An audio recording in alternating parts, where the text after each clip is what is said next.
Aidan Clune had grown up in Sonoma, California. His mother, Amy Clune, was there for him.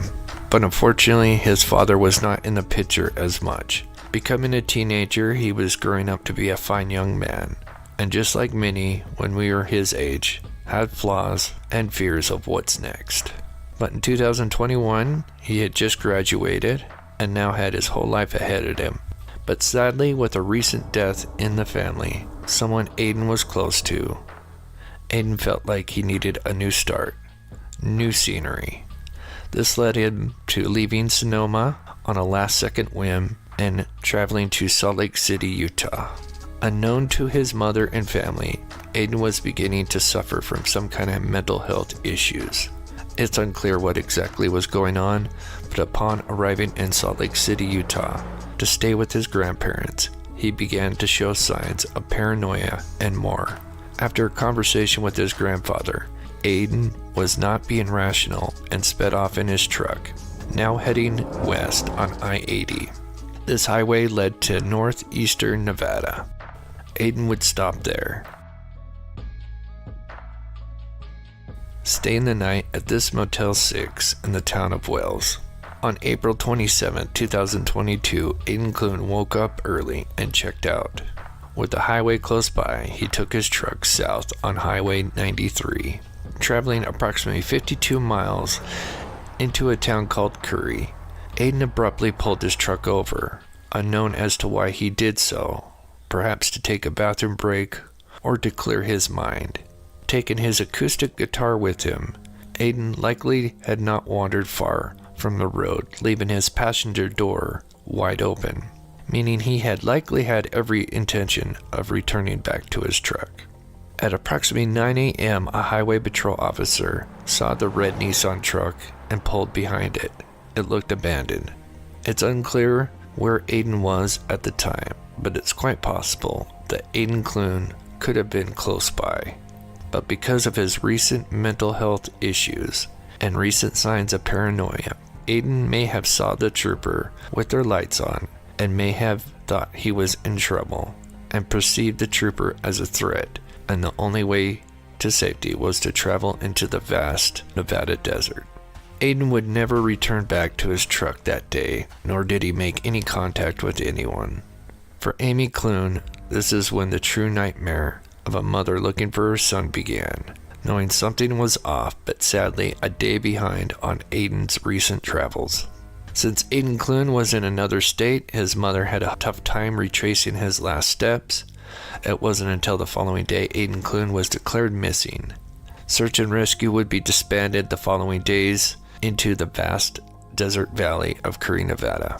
They would soon find Aidan's tracks leading from where the truck was parked, leading away into the vast desert. Not far from his truck, search and rescue found his acoustic guitar laying in the desert sand. Along with the guitar, more footprints were discovered. They led over what is known as the Palomino Ridge. Aidan was wearing Nike Air Force shoes that had a unique peanut shape and circular shapes on the tread. This was helpful to track, as these were not the average type of footwear one would normally wear in an environment like this. They would track Aidan over the Palomino Ridge into a wide valley. Beyond this valley was the Cherry Creek mountain range, full of brush, heavily wooded areas, unforgiving ridges and peaks. As they continued following his tracks, they noticed some were odd and different to others. They realized that he would take off his shoes and either go barefoot or leave his socks on and walk for a bit, as his tracks changed due to this factor. Furthermore, his tracks would come to a T shape, meaning he'd walk a while, then stop, go left for a bit, then double back on his tracks, which meant it's likely Aidan was trying to throw off anyone who would track him. Even though search and rescue were days behind Aidan, it shows the mental state and possible paranoia Aidan could have been experiencing as he traveled deeper into the unknown and unforgiving mountain range. Search and rescue would eventually track Aidan into this valley south of what is called the burn area. They would lose his tracks after a while, or the weather would get too bad to track, and so they would get more and more behind as days passed on. but eventually they would pick up Aidan's tracks again and followed them into this particular valley that had a creek with fresh water that flows down the mountain into the valley for the livestock. Search and rescue found many tracks wandering all around this valley, some where Aidan was wearing shoes and others where he was barefoot. They would eventually find some tracks leading from the valley west up a steep ridge. From here, they found the last tracks, almost like he was circling a tree, just as signs of Aidan's tracks were plentiful and his presence known. It's as if the vast mountain range of Cherry Creek swallowed them up without cause. Aidan now became a ghost, uprooted from the earth, and now the only signs he was ever there was a few photos taken by search and rescue of his tracks.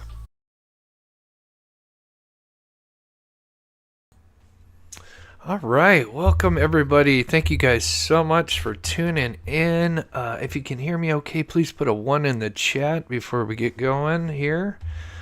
Let me get caught up in chat. Make sure, mic check. All right, awesome. All right, Dom, good to see you. Chris, your dedication to this is astounding. Thank you so much, Dom. I really appreciate it. Member for 8 months now. It means the world to me, Dom. Thank you so much. Now more than ever, members and patrons, thank you guys so much. It really helps at a time like this because these trips cost a lot of money, and I know a lot of people have been donating. And I do understand that not everybody is in the best financial situation. I completely understand. Just by watching and leaving a like, that does help the channel. Gal says, no sound here. Maybe refresh, Gal. Good to see you, though. Everybody else says 1, so you guys can hear me okay. May be something on your side, Gail. Hopefully you can fix that. She probably can't hear me. Yeah, thank you. Thank you, mods. All right, so yeah, we've got a lot to talk about. We'll talk about the shoes a little bit and then our recent searches. One thing I've got, so after this show, I've got new stuff for the members and patrons. So, I always have tons of stuff for the members and Patreon. So a great way to support the channel is becoming a member. But yeah, I've got stuff for the members and Patreons after the show. And then I've also got some extra stuff, some kind of like behind the scenes. Like every time we go up there, there's like, lately the cows have been up there and they're like on the dirt road and, we don't hit the cows, but man, they get so close to like running into the road and it's really scary. So I've got some footage of that. It's kind of funny and interesting. But anyway, just looking at chat, make sure you guys can hear me. Let's get this up here. Break this down here. So just want to warn everybody, I'm running off maybe 7-8 hours of sleep in the past 48 hours. I went out searching yesterday. I was kind of notified the night before at 1 a.m. So I only got like 4 hours of sleep, and then I had to drive out. And then we stayed there pretty late yesterday. And then, of course, it takes about 2 hours just to get back. It takes an hour to get out of the range and then another hour back into the nearest town, which is Wells. And by the time we got back, it was so late that when I was driving to Windover, which is like kind of like I wouldn't say halfway point home, maybe 1/4 of the way back, and I started nodding off. And so I pulled over in Windover and I pretty much slept in my car, or at least tried to, and I think I got maybe like 2-3 hours of sleep, and then when I got home, maybe another hour of sleep because I wanted to check the footage. So like I said, I'm running on fumes right now, so just bear with me, but we got a lot to talk about. Miss Melissa, happy to be a part of this wonderful group. Yeah, again, thank you guys so much. I am just an extension of you guys. Everything that we accomplished, this is everybody. Everybody in the chat. I know Aidan's case is not a big case, but every missing person is just as important as the next. And we have been working on this case for 2 years. Of course, it's not just me. Many more people like Ty, Bree, people that have searched before. We've just kind of put everything together. And so we're going to kind of go over the shoes that we found and what the next plans are and what we've been doing for the last couple days. But now it's really just kind of sorry, I'm just looking at chat real quick. Just kind of narrowing down and grid searching within a certain radius from the shoes, because that's our kind of main point of interest. And, if we refer to Gwen Brunel case, I know maybe some of you guys are not familiar with it, but her case is kind of similar to Aidan. She went missing I think it's last year. And similar situation, she had parked her car and just kind of wandered off. And they went out searching, and a few months later, they found her boots. And her boots were just kind of laid down like in a cross. And then they searched around there, but they didn't find anything. And then earlier this year in April, a little team kind of like us went out with a drone. And they kind of just droned around where the shoes were and did, a certain grid. And they ended up finding her remains 0.6 miles from where the boots were found. So here we kind of want to go with that same thing, where we kind of go with ground zero with our main last evidence, which is the shoes. And from there, we need to start with the 0.5 mile search, all the way around, clear that out if we don't find anything, and then stretch it out to a mile. So, also, I've been talking with Jason Watts. I think many of you have heard of him if you followed my channel. Amazing guy. I think he's now a PI, but he has worked with search and rescue. He is the one that helped find Brandon Lawson. And just an amazing guy. He's just a well of knowledge when it comes to statistics with the missing. He's read so many books and just absolutely amazing. So he gave me some really great advice, because I talked to him the other day before we went out, giving me some really great ideas. So let's just kind of look at the starting point and where his shoes were found, and kind of put a timeline, because obviously the timeline is a huge, very important when it comes to any case. And so we're going to talk about that here. Let's see, is that Buddha Bella? I hope I got it right. Thank you so much for becoming a member and supporting this channel. That is so awesome. I really appreciate it. Again, we're going to have some stuff for the members and Patreons just after the show. Okay, so here's his footprints. We, played that video earlier showing all the footprints, starting from the truck, went over the Palomino Ridge. So if we did a straight line from where he started, it's into where we found the shoes, that's approximately 9 miles. But we know he didn't just travel in a straight line. He kind of zigged and zagged, and then he kind of went up over these huge mountain range. And so I would say he traveled approximately, we'd probably add in 2 more miles because he's zigging and zagging. So I would say from the truck to his final footprints there. And so that's kind of a more accurate look at kind of his travels with that yellow line there. And if we kind of put that together, so speaking with Jason Watts, he said the average person walks 1 to 3 miles per hour.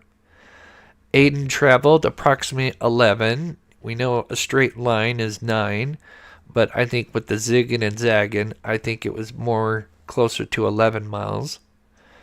Now, we had seen where the officer had pulled over behind him, and I think he was there. I think, because I think he left the Motel 6 at around 7 a.m. I actually stayed at that Motel 6 a few days ago. And so from Wells to where he stopped, it's 52 miles. And I would say that takes about 45 minutes, kind of depending on how fast you're going. About approximately 45 minutes from Wells to where he had pulled over. And so I would assume he was probably, we'll just say 8 a.m. when he had pulled his truck over. And I think from there, he was probably maybe just trying to regroup. And we know that he had pulled out his guitar because he had his guitar with him. And he also had his passenger door wide open. And it looked like he had been kind of scattering through his truck because I think there was a couple of items that were found on the ground just outside his truck there. So I think maybe he was just trying to regroup, and he wasn't far from the truck and maybe playing his guitar. And then at about 8:56, an officer, or an highway patrol officer had pulled up behind him. I think that freaked him out, and he then wandered off. And then I think he ditched the guitar not too far because they found the guitar on the first day that they were searching. So we would say that he started this travel at 9 a.m. And I think with the terrain, I would say he's probably traveling 1 mile per hour because you're going up, you're going down, and you're not really going in a straight line, and you've got sagebrush, you got all these obstacles. So we would say he's traveling approximately 1 mile per hour. So if he traveled 11 miles at 1 mile per hour, that means that took him 11 hours. And this is just all kind of putting an approximate timeline together. So that means if he started at 9 a.m. and he traveled for 11 hours, that would mean now it would be 8 p.m. And that lines up perfectly with him getting into this valley sometime around 8 p.m. And with that, let's see. Oh, let me go back here. So this is April 27th. This is the weather report. Now this is for the nearest town, Wells. So I wouldn't say this is 100% accurate, but I would say this is pretty close. But sadly, as you can see where it says 6 p.m. and 9 p.m. here. And of course, it's kind of late April. And as you can see here, this would be 7. This would probably be 8 o'clock. And as you can see, around 8 o'clock, it starts to dip. And it goes from 70 to like 30 degrees within a few hours. And when you're up in that higher elevation, you have the wind factor that'll come along. And I believe it also said that it had precipitation and most likely even snowed because of that elevation.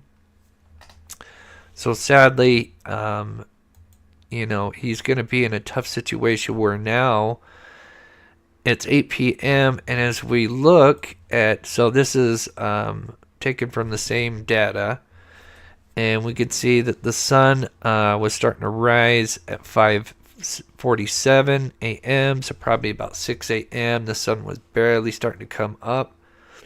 And then it says at 7:35, that is when the sun is starting to go down. And then it says probably it was going to be probably not full night, but pretty close at around just after 8 p.m. According to these records here. So sadly, it would be starting to look like this, where it's going to get dark. And I would say by 9 p.m. it's probably full on dark at that point. And that also lines up with his last phone ping at 8:17 p.m. We only had one tower to go off, so we had this 5-mile window to work with. But again, we've talked about this many times, that he had Verizon phone, I have one, and Ty has one.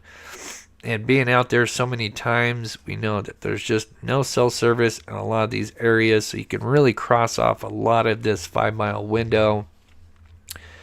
And it's no coincidence that 8:17 ping would most likely come in the valley that he was in, because this is probably the valley where you get the most signal.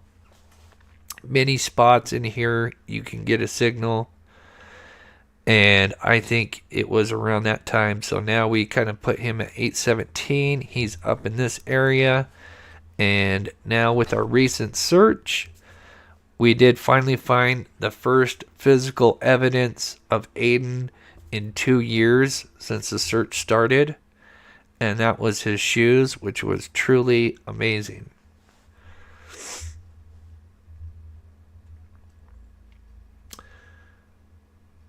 Yeah, 30 degrees Fahrenheit is just below freezing. Yeah, and then you would have the rain and snow. It's getting dark. And now he is without his shoes.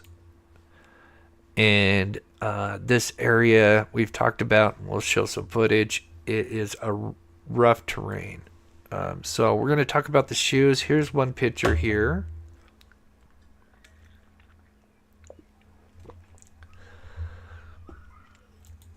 General says, so sad for the family. Can't believe it's so hard to find these missing people. It is. We have worked tirelessly. Not just me, but so many. And yeah, this case, like I said, the deputy, or I think deputy that's involved, says this is kind of a 5%. He's in kind of like the 5%, which means these cases are really rare and really tough to solve. But here is the picture. One of his shoes was sitting under a tree. That was his left shoe. I believe what may have happened is both shoes were probably sitting next to each other. But I believe his right shoe may have tumbled down, because where we found the shoes, they were on a very, very steep embankment. And we got lucky finding those. That's his right shoe. See some wear and tear on the shoe here.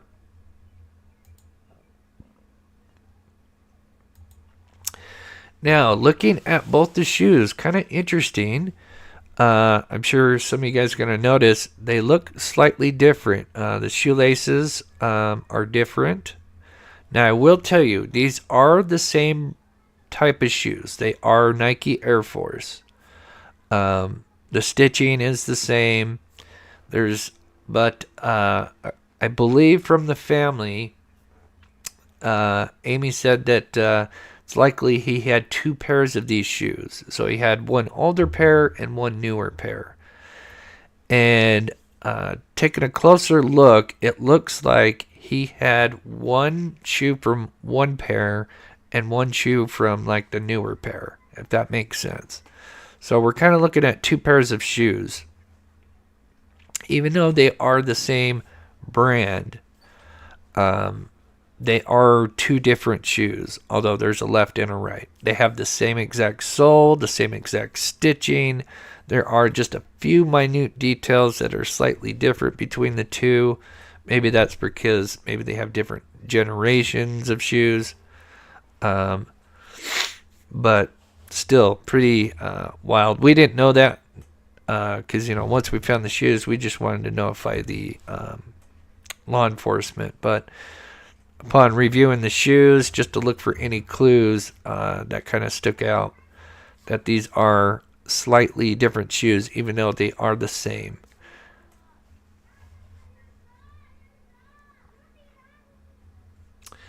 Cinnabee says, that's what I thought. They look different. Yeah, they really do. Especially, and what's even harder is, we're looking at one shoe where it's the outside part, and then we're looking at the other shoe where it's the inside. So, if I zoomed in, you could see the Nike symbol right here. But on this one, you don't, because we're looking at the inside of the shoe. So the Nike symbol would be here, but on the outside of the right shoe. So that's why it can also adds to where it looks a lot different. So moving on to what we're doing now. Yes, they are the same size. They are size 9.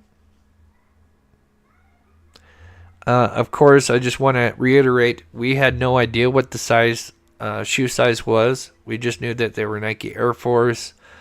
And, of course, once we had spoke to Amy and told her that we found the shoes, the first thing she asked us what was the size. And, of course, we had told her it was size 9, and that kind of confirmed that those were his. And it's no coincidence those shoes were found right close to where his last footprints were.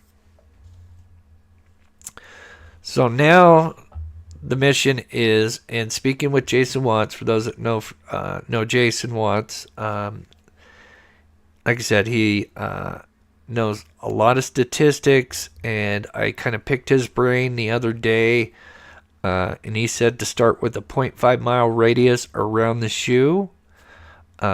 Even though it doesn't sound like a lot, that is a lot to cover. And then, once we clear the 0.5 miles, then we move out to the mile. And in Gwen Burnell's case, her remains were 0.6 miles away from her shoes.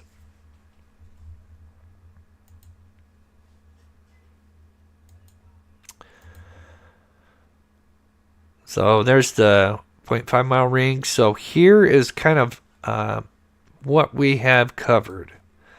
And I'll kind of show some of the actual footage. But for those that have been following this case, kind of know how we've been kind of doing this.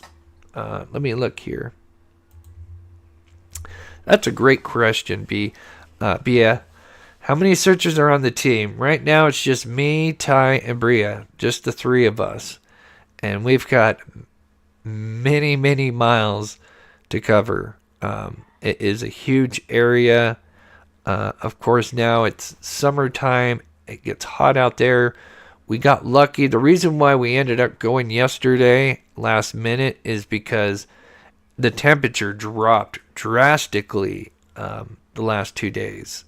So it was perfect. We actually started out with like a hoodie and stuff because it was actually like 30 or 40 degrees out there when we got there around 8 a.m. So, but of course, it warmed up a little bit, but it was perfect. It didn't get more hotter than like 80 degrees. So these are some of the areas we have been searching. This one in particular is something we did before we found the shoes. So this one here, this yellow rectangle, that happened days before we found the shoes. One thing that we've been doing that unfortunately hasn't really been done in the past searches, especially with law enforcement and the volunteers, is they haven't really ever grid searched.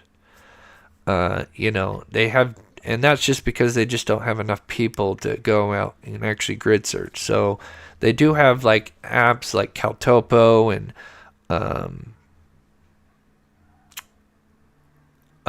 Onyx X, I think it's called. I think there's another one. But if you're don't know what I'm talking about, those are apps that have GPS, and they'll literally track your tracks. So once you're done, you just kind of upload them, and so they kind of take all that information and put it together. The only problem is because they use different apps, sometimes all the information isn't there. So we only have bits and pieces of where people have traveled. But The biggest issue with the previous searches before we came along really was that there wasn't really a proper grid search going on. And so that's what we've been doing. And I think that is what led to finding these shoes. Does the second shoe mean that there is more than one missing? We don't know. I think clearly he had two pairs of the same brands of shoes. Now keep in mind he's in an odd mental state.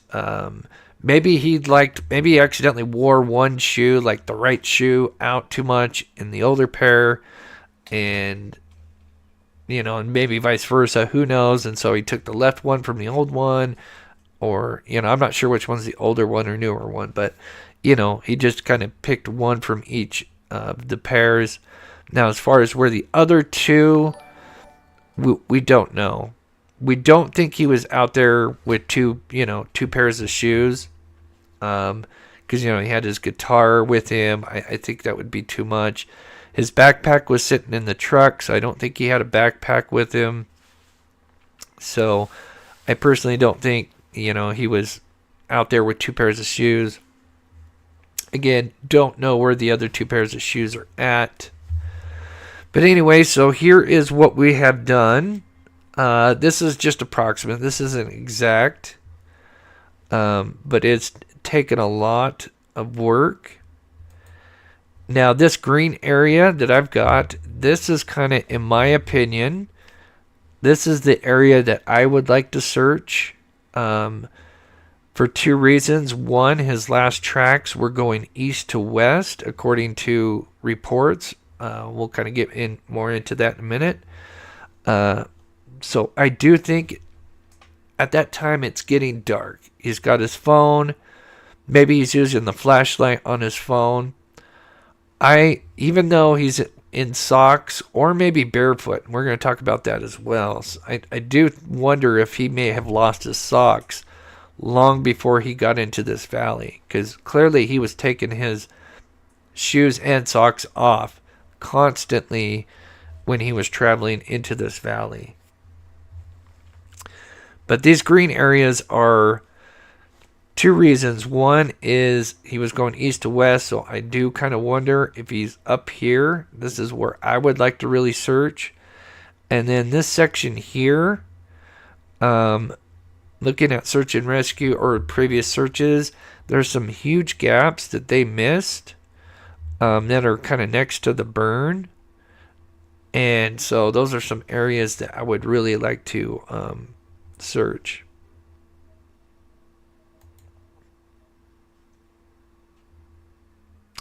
So here is something very strange that we found. So I want to leave this up for a minute and let me know in chat if anybody knows what the hell this is. This, I have never seen this. So I'm going to leave this up, try to blow it up. Let me know in chat if you guys have any idea what this is. I'm going to take a sip and answer some questions here.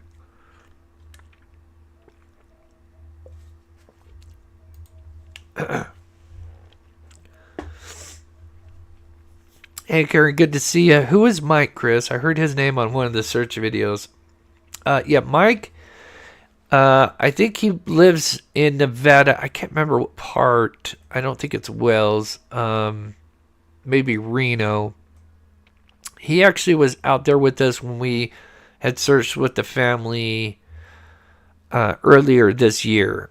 Really nice guy. Unfortunately, I haven't had a lot of time to one-on-one with him because we had quite a lot of people when we were with the family, and we were kind of in a convoy, and so I never really got to do some one-on-one time with Mike, but seemed like a really nice guy. And as a matter of fact, Mike, Ty, and Bree are the ones that actually came across this, and we have no idea what the hell this is. So if you know in the chat, please let us know. NS Desk, I'm sorry if I mispronounced that. I don't know if it's this desk. I apologize if I butchered that. Thank you so much for getting one Mob Crew membership. Looks like Michelle got it. That is so awesome. Any help and support be huge right now. Right now, it's the financial situation is really tough, unfortunately.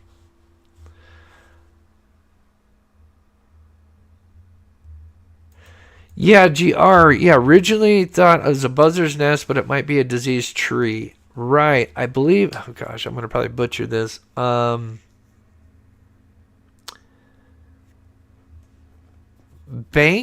What's it? Bank? Bank something. There's a disease that starts with the word bank. Um, it's supposed to be, yeah, it's like bacteria that grows in the tree and it's fungus. Um, and yeah.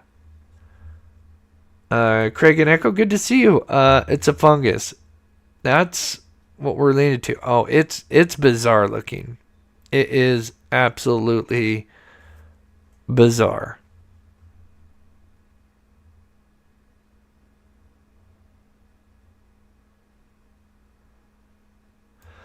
Hey Amy, I donated to the GoFundMe account. Don't you and the other searchers get that? If it's for the Aidan Clune, I don't want to say I don't get it from that, but that's set up with Amy, and that's I know. Hopefully, that's a great cause because But yeah, any donations to that's amazing. Um, yeah, I'd have to talk with Amy about that, but I'm sure that any GoFundMe for Aiden that'll definitely help. As far as directly to me, like PayPal, Venmo, or donations through YouTube, would go straight to me to help. But yeah, I don't want to deter anybody from not donating to that as well. Yeah, beetle damage. Yeah, there was a couple theories. We'll move on here, but it was just something. Boy, it was bizarre. Looking at that for sure.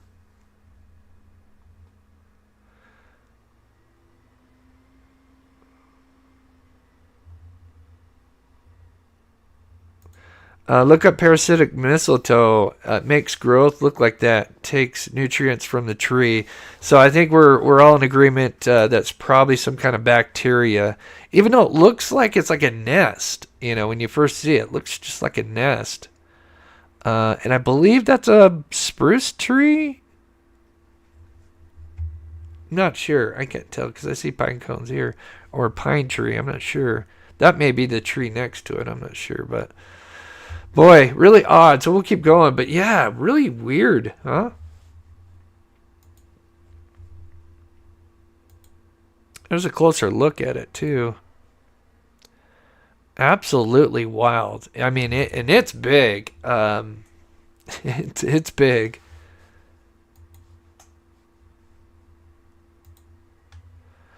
So again, this is kind of what I've seen. You've probably seen some of this before, but this is what we have been doing.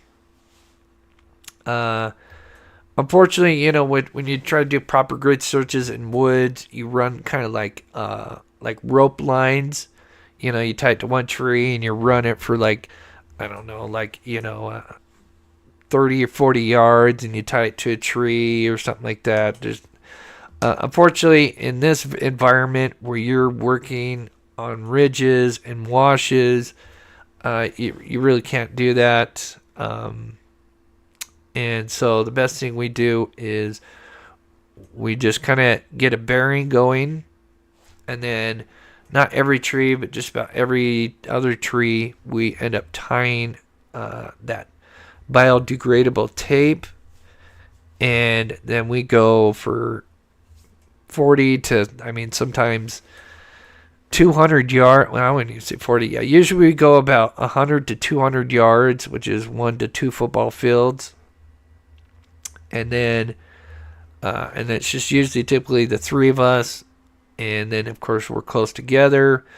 And the two outside people put the tape on.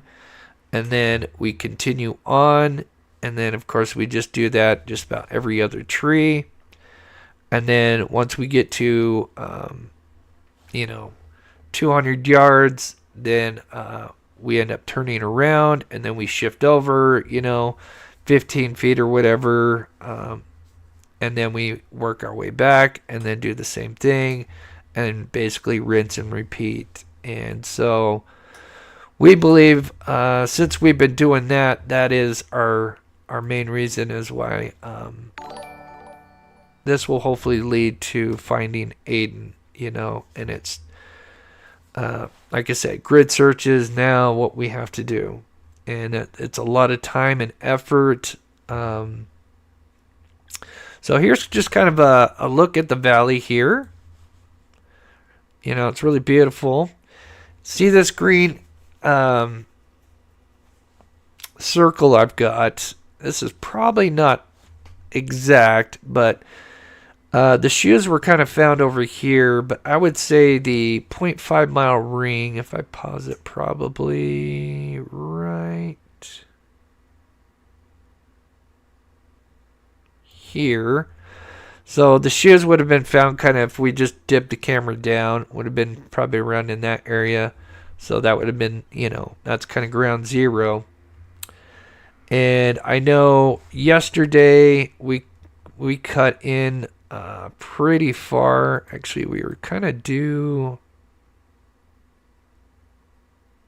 a little more due north. North is probably about right here, I think. Due north is what we're looking at right here. There's the burn. Some of the areas that were really missed were just beyond the burn here. And then as we pan left, a lot of searching was missed right here. Again, it's nobody's fault. It's just because there hasn't been enough manpower. And so we just got to kind of put everybody's searches, what they have searched together, and then of course just start knocking out grids inside that 0.5 mile radius. And then if we don't find anything in there, then we expand out to the 1 mile radius. But again, I always hope that there's just some way that Aidan made it out, but the most likely scenario, considering that he's in there so late, that and temperatures dropping, and now he's without his shoes, that's going to slow him down. And one thing I also wanted to talk about is the fact that since he was taking his shoes off all the way at the beginning, kind of makes me wonder, let me pull up Google Earth here, kind of makes me wonder if he may have lost his socks along the way, which I hope that didn't happen, but that would be even worse, which means he could have been walking without socks, but he still had his shoes, but that would start to kind of, rub his feet raw. Because we can see barefoot. I think there was a couple of barefoot prints in the beginning. So that means he's constantly taking it, not constantly, but occasionally taking his shoes off. And it just makes you wonder, could there have been a time, because he's not in his right mind, did he accidentally leave his socks, even though no socks have been found? Just makes me wonder, is it possible that he may have lost those at some point when he kept taking his shoes off and on. And then now at some point he's just with his feet and shoes, and now he's just kind of, because they picked up a lot of barefoot prints in here, a lot of them.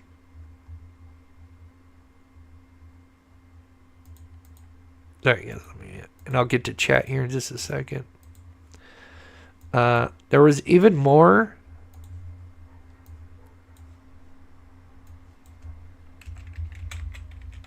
Oop.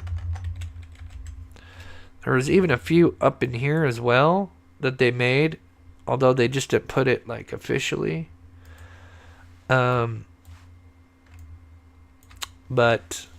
so I do wonder, Is it possible he may have lost those socks along the way, and then you get blisters, and so having the shoes on would hurt just as much.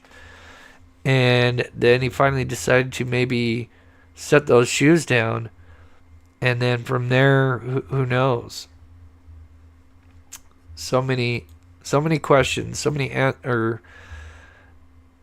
questions unanswered. But let me get to chat while I let that play a little bit. But all this, even though there's a good portion we have searched in here, there's still a lot. But that's kind of just kind of where he traveled from.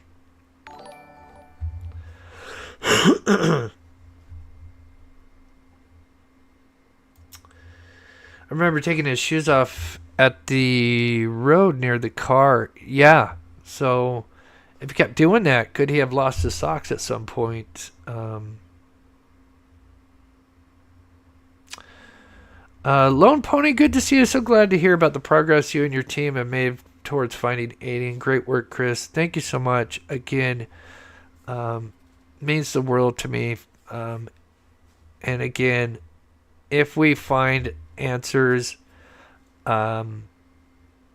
this will all be a team effort, of course including you guys, because I am really just an extension of your guys' good graces. So Allie says, why go out there? That's a great question, but you got to remember he wasn't in his right mind. He was suffering from mental health issues. Paranoia was a big one. So, oops, let me turn this down. So many. So you can't really rationalize what was going on in his mind. All we can do is just put together the clues and the timeline and use those as our kind of guide to finding answers. Connie Connie donated $20. Thank you so much, Connie. Another huge supporter. Thank you so much for the $20. As you guys know, that will go right to the search, and any donations we put to use, and I will work my fanny off to hopefully bring a resolution to this case. Maddie's mom gifting 1 Mob Crew membership. Thank you so much, Maddie. Great time to gift memberships. I always put new stuff out for the members just about every week. Anna says he may have been too exhausted to climb back up to his shoes. Maybe he tumbled the rest of the way down the hill. That's what we originally thought, Anna. So we really searched the bottom from where the shoes were found. Because, when I first saw that, especially with one of the shoes, 15 feet away, and since it was on this steep embankment, that's exactly what we thought. But we have searched the bottom of that area very extensively, and sadly, no clues. So, not to say he hadn't tumbled. I would not be surprised if he tumbled, because I've come very close to tumbling myself. Yeah, Gail, thank you so much. As you can see, your walking stick at saving my life right now. That walking stick you see right there, that's Gail Herds. She sent that to me. So awesome. Again, here you can see how we are constantly marking where we have been. That way, the next time we come out, we see those yellow tape, and we are just literally, little by little, we are chipping off areas that are within where his shoes were found. And we are making great progress. The only thing is it is very, it cost a lot. Just me alone, it's $100, just easily one trip out there. And that's not including Ty's truck, who has to drive up there, because you can only make it up there with like a side-by-side or a truck to really get up into the valley. So he probably spends an easy $50 a day getting up there.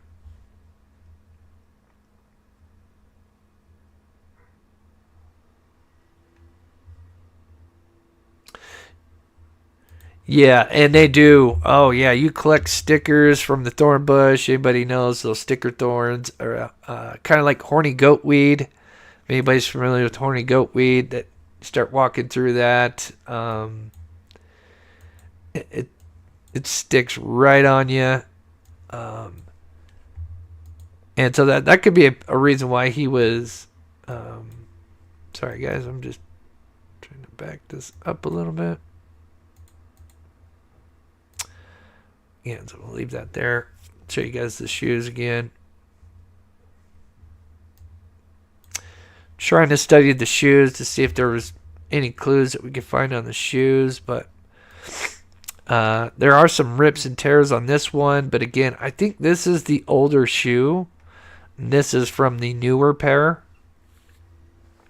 Because you can see a lot more wear and tear in this shoe than this shoe. The shoelaces look like they had been chewed, maybe. So it's possible there could be, some animal activity out there.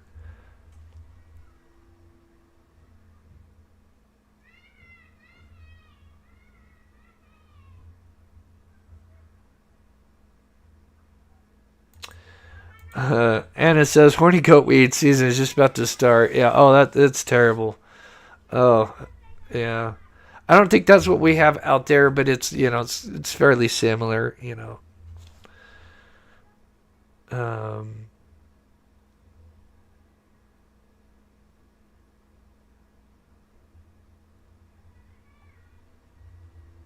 Miranda Lee, good to see you as always. Thank you so much for your membership. So if you guys have any questions, I'll go on for just a little bit. If you guys have any questions, from where you found his shoes, did you spiral out and around? Good work, by the way, Chris. Thank you so much, Isabella.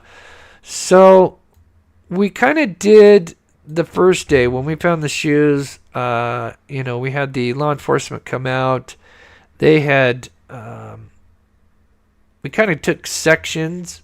So we kind of had like the law enforcement kind of up here. We had Ty and Bree, who kind of eventually searched all the way down this valley back to the road, which is pretty wild. I flew the drone, of course, and then, of course, I searched areas here. I think I searched a lot right here. This was kind of a lot where I searched, and a little bit up here as well. And then I know another guy was kind of searching over here. So I would say maybe not a perfect circle, but I would say a good portion, so I would say like 0.2 miles radius. Let's see.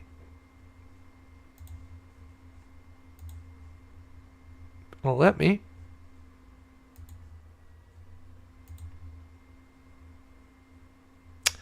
So yeah, about 0.15 miles easily. I would say we probably covered 80% of that, but unfortunately nothing else found. So again, we just have to keep going out there. Like I said, this is not approximate, but this is just kind of what we have searched so far, and this isn't even including my drone. I would say I would probably have covered approximately 60% of this area here. But there's that crazy thing. Oops. This is an area, just looking at where they had searched prior and some of the gaps. There's a lot of big gaps up here. Of course, they didn't search anything on the peak up here or just below. And then over next to the burn area here. Oh, let me move this over a little bit. Sorry. Next to the burn here, they did do a grid search here, which is great. But there's a lot of big areas that they missed right here. And then, of course,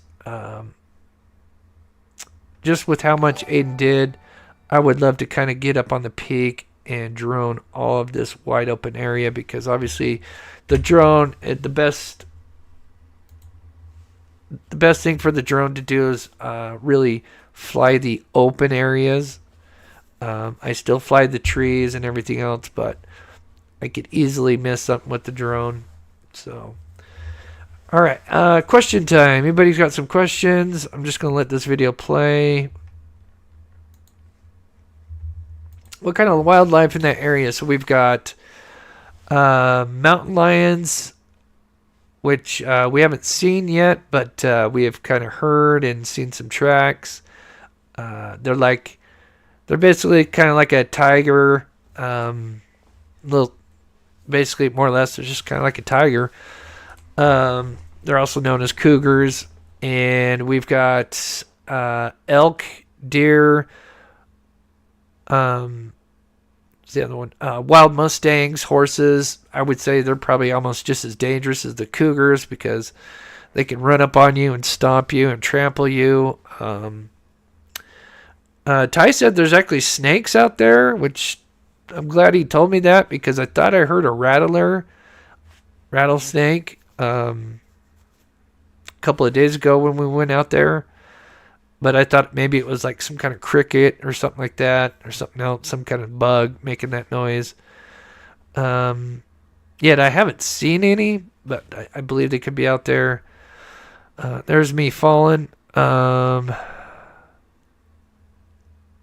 bears out there. Jackrabbits, some other rodents, vermin. But that's about it. I'm sure I'm missing a few.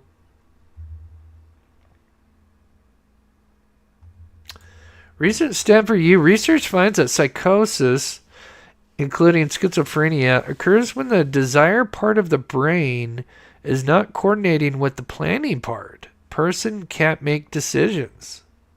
Wow.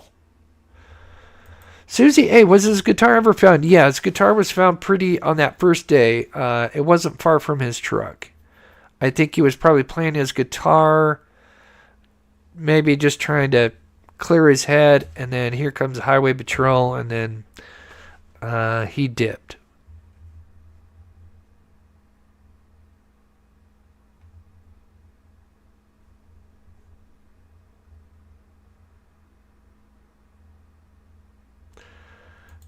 Ty, good to see you. Chris, Bree, and I will be headed out back in the morning. I got to see. I've got a few things. I do want to head back as soon as possible.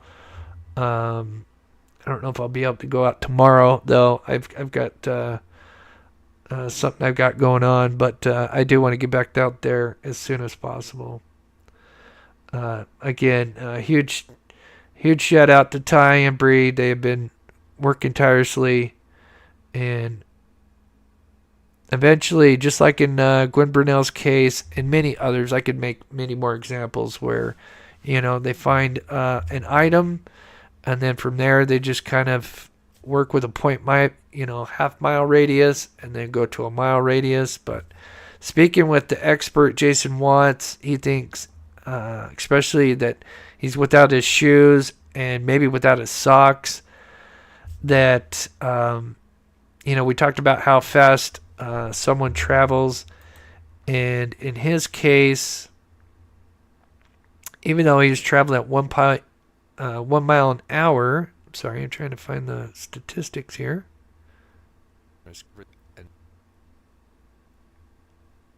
I know it's right here. There it is. So without his socks and the terrain he's in, I doubt he's traveling more than 0.5 miles an hour.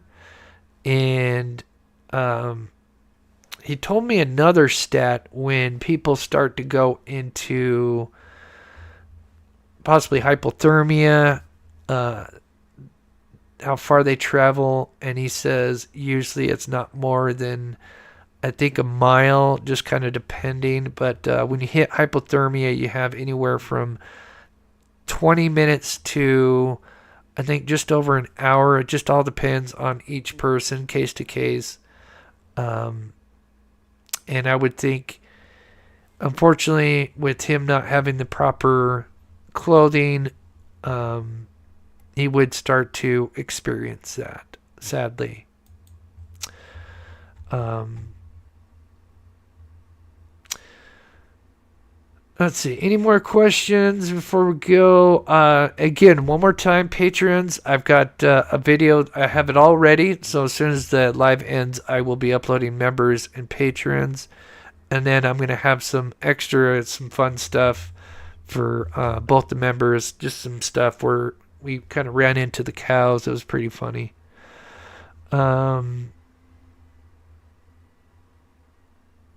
Yes, metal detector would be amazing. God, I'm glad you said that, Kyrie. Um, I do have one. It's really kind of a Walmart brand. I know it works, but yeah, because he had a Gucci belt, and then of course his phone, and the phone would also register because there is some very certain metals, obviously, in that phone that'll pick up. So yeah, I think a metal detector would be amazing.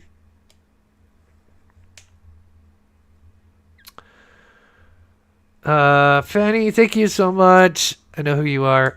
Thank you so much for becoming a member, supporting the channel. Any more questions before we head out? Let's see here.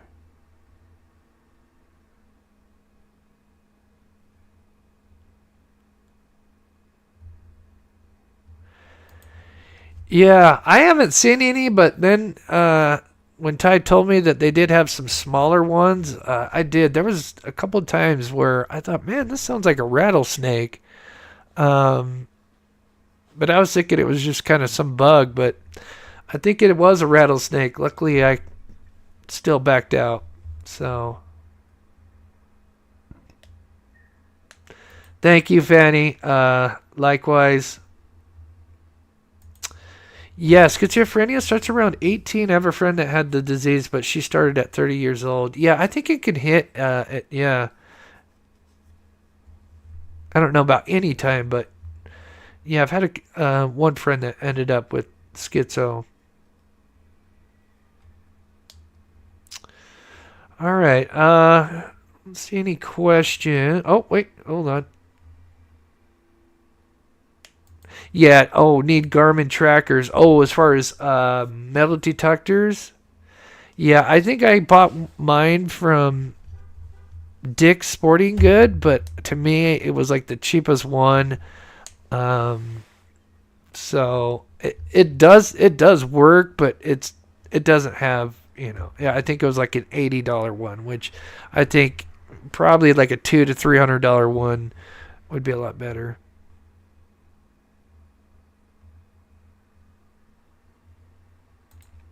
Thank you, Jocelyn, so much. Yeah, I do need to get rest. Like I said, I didn't sleep well. That's why I wouldn't be able to make it out tomorrow because I haven't slept. Chris, do you have the cave footage handy? It's in the. Yeah, do you guys want to see the cave footage real quick? Okay. Cave footage. Cave footage. Cave footage.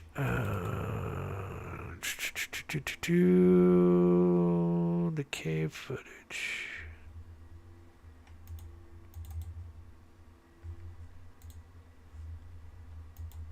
Your wish is my command. Nothing in the cave. It's only maybe 5 feet deep. That's 4 to 5 feet deep. But nothing, no signs of anything. But then there's other. I don't even think you could call them caves. They're really just kind of holes in the rock that go back maybe 3 feet, and those are kind of on the other side at the peak. So just on the other side of this peak, there's a little bit more rock formations up on the peak. Um, and yeah, we wanted to check there because we thought maybe he'd made it up and went tried to go into those little rock faces or caves to maybe, because at this altitude, you're over 8,000 feet above sea level, and the wind can get really rough, really rough.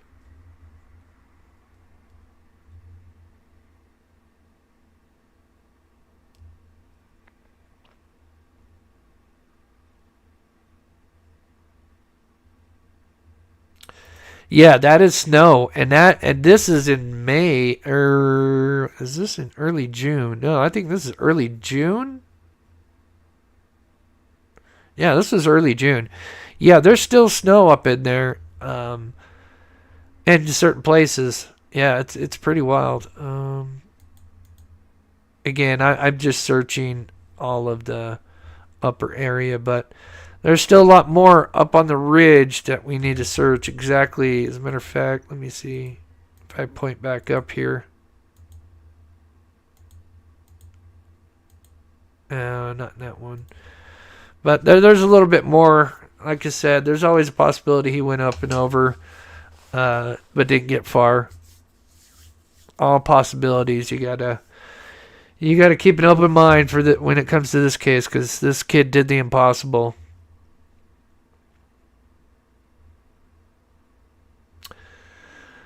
Before we go, please smash that like button. Please share with friends. This case, Aidan Clune, is just as important as every other missing person. And once we solve Aidan, that means we can move on to the next one and help another family out. And that's what this channel is about. So again, thank you to everybody. Thank you to the mods: Karen, Jocelyn, Michelle, Copper Horse, D. Karen, I think. I always miss it. I always miss a name. I know Jennifer's sick today. So special thanks to the mods. And then of course, one more time, I know you just said this. Members, Patreons, video coming out literally 10 to 15 minutes from now. So I got it all ready. I just have to upload it. So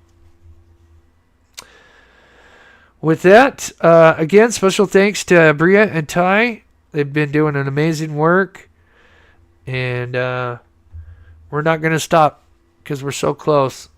But again, your guys' support means the world. So with that, we're going to head out. I hope you guys have a great Wednesday, and we'll keep you guys informed on when we go and all that good stuff. All right, I'm going to go ahead and play an outro, and we'll see you guys soon.